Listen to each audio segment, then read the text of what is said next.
अब मेरे को याद है कि अमित जी जो हमारे सचिव हैं कि जब कन्हैया कुमार को पटियाला हाउस कोर्ट में पेश कर रहे थे और उसको पीट रहे थे तो अमित जी वहां पहुंच गए वकील की यूनिफॉर्म पहने हुए और इन्होंने कहा भाई मत पीटो इनको। तो उन्होंने कहा अच्छा तेरी ऐसी की तैसी, तो अमित जी को ही पीट दिया क्योंकि कन्हैया को तो बाद में देख लेंगे, पहले अमित जी को देख लेंगे। आज की तारीख में हमको ये देखने को मिलता है कि दो तरफ दो एक्सट्रीम्स होकर खड़ी हो जाती है जो है। ये नहीं है कि हेट स्पीच सिर्फ एक ही एंगल से हो रही है।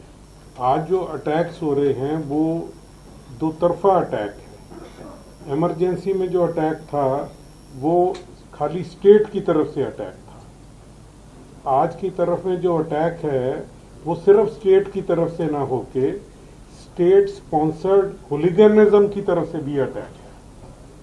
या यूं कह लीजिए कि ऐसे ऑर्गेनाइज मॉब्स हैं, ऐसे ऑर्गेनाइज संगठन हैं जो ये सोचते हैं कि वो कुछ भी कर लें, कैसे भी कर लें, कि वो लिंचिंग्स कर लें, वो फ्लॉगिंग कर लें, वो जैसे जस्टिस जसपाल सिंह जी ने कहा कि आप बिजली के खंभों से लोगों को पकड़ के और बांध के उनको पीट लो और आपको ये मालूम है कि आपके खिलाफ कोई एक्शन होने वाला नहीं है। इस समय यूसीएल दिल्ली की कार्यकारिणी में ये इस विषय के ऊपर बात हो रही थी कि किस विषय को लेकर हम लोगों के बीच में जाएं। तो किसी एक साथी के सुझाव के ऊपर कि लिबर्टी, इक्वालिटी एंड फ्रेटर्निटी के इशू पे हमको कुछ करना चाहिए और स्पॉन्टेनियसली ये विषय निकल के आया कि आज क्योंकि लिबर्टी, इक्वालिटी, फ्रेटर्निटी तीनों ही चीज़ें अंडर अटैक हैं, तो ऐसे हालात के अंदर यह हमारे लिए और लोगों को हमें लगा कि ये टॉपिक इंटरेस्ट करेगा कि उनकी डिफेंस के अंदर हम लोग क्या कर सकते हैं, हम लोगों को क्या करना चाहिए और क्या इश्यूज हैं हम लोगों के सामने। इस विषय के ऊपर हम लोग पब्लिक मीटिंग करें, इस विषय को लेकर लोगों के बीच में जाएं। मेरे को इस बात की बहुत खुशी है कि हमारे वक्ताओं ने इसके विभिन्न पहलुओं के ऊपर पूरे विस्तार पूर्वक रोशनी डाली है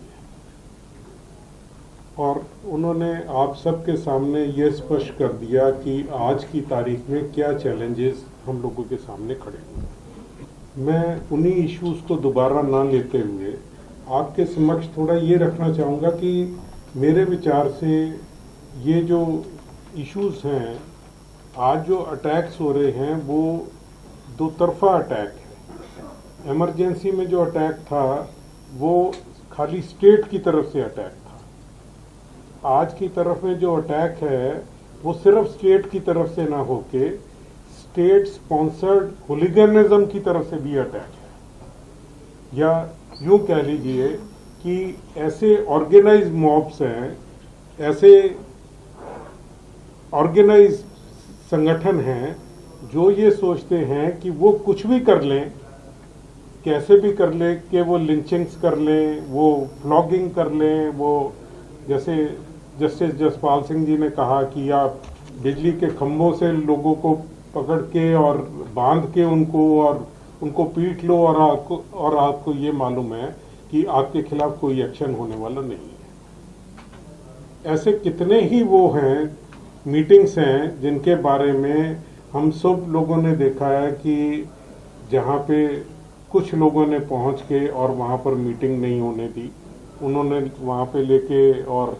उसको लेके या तो प्रोटेस्ट ऑर्गेनाइज किए या वायलेंस थ्रेटन की और नतीजा ये हुआ कि पुलिस वालों ने कहा जी आप यहाँ पर मीटिंग मत कीजिए, हम आपको सुरक्षा की गारंटी नहीं दे सकते, हम आपकी सुरक्षा को नहीं देख सकते। आज ये अपने आप में एक बहुत बड़ा खतरा हो गया। अगर मैंने भी इमरजेंसी को फेस किया, मेरे को भी 7.5 महीने इमरजेंसी में रहने का मैं कहूँगा सौभाग्य प्राप्त हुआ, जो है प्रसाद मिला, सौभाग्य प्राप्त हुआ।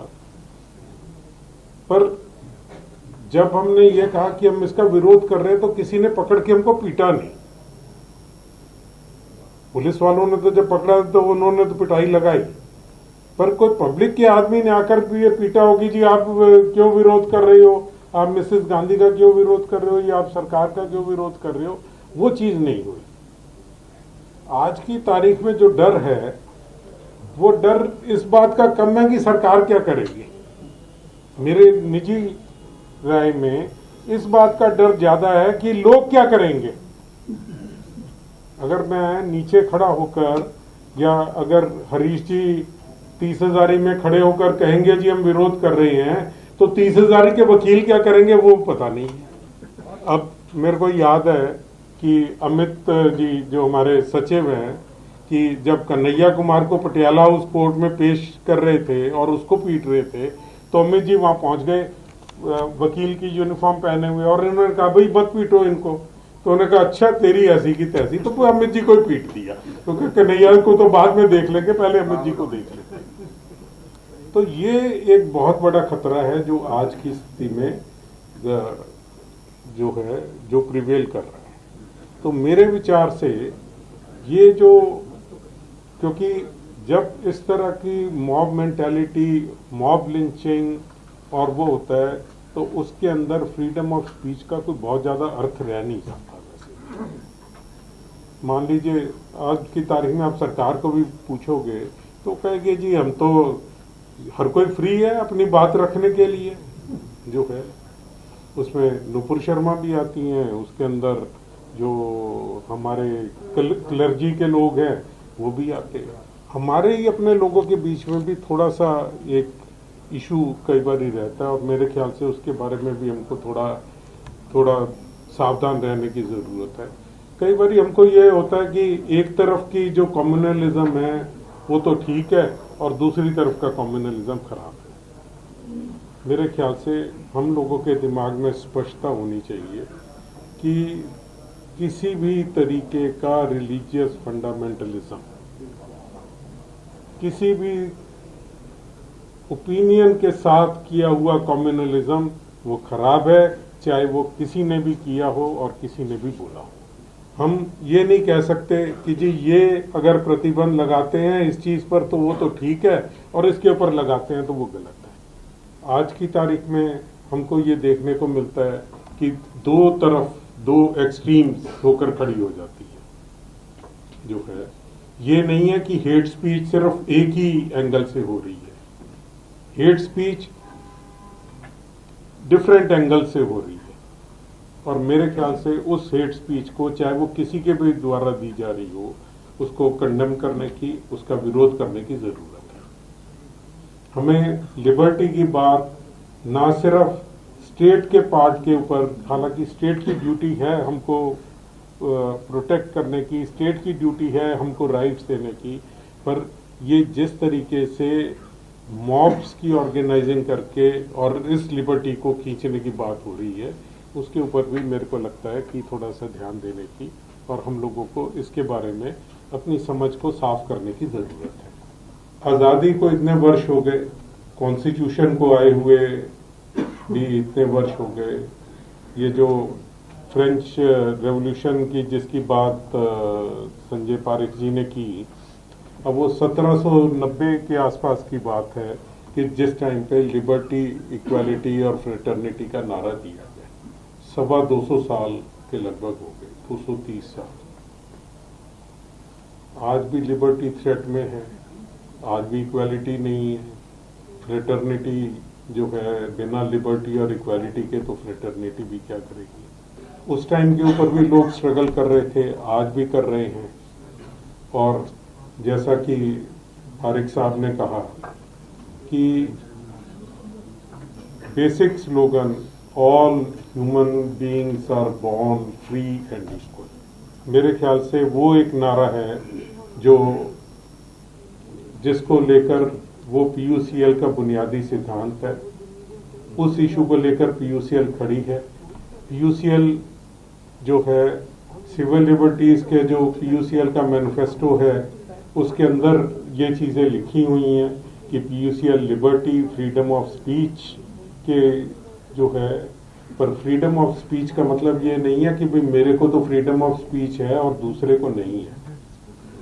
फ्रीडम ऑफ स्पीच का मतलब ये है कि भाई मेरे को भी बोलने की आज़ादी है और दूसरे को भी अपने विचार रखने की आज़ादी है, ताकि लोगों के बीच में खुले वातावरण के अंदर बहस मुबैसा हो सके और खुली बातचीत करके वो किसी एक नतीजे के ऊपर पहुंच सके। मैंने जज साहब के सामने और बाकियों के सामने ये रखा होगा कि क्यों हमें डिफेंस की बात करनी पड़ रही है,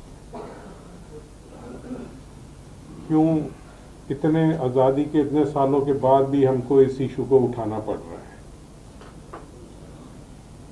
और इस सफ़र के अंदर मैं अब टॉपिक से थोड़ा स्विच करते हुए, इस सफ़र के अंदर मैं आप सब लोगों से सहयोग की अपील करता हूं। मैं आपसे अनुरोध करता हूं, आप सिविल लिबर्टीज आंदोलन के साथ जुड़िए। हमें खुशी होगी अगर आप पीयूसीएल के साथ जुड़ेंगे। अगर आप पीयूसीएल के सदस्य बनना चाहते हैं, बाहर फॉर्म्स अवेलेबल हैं। सालाना मेंबरशिप सिर्फ 50 रुपये है, लाइफ मेंबरशिप 1000 रुपये में है।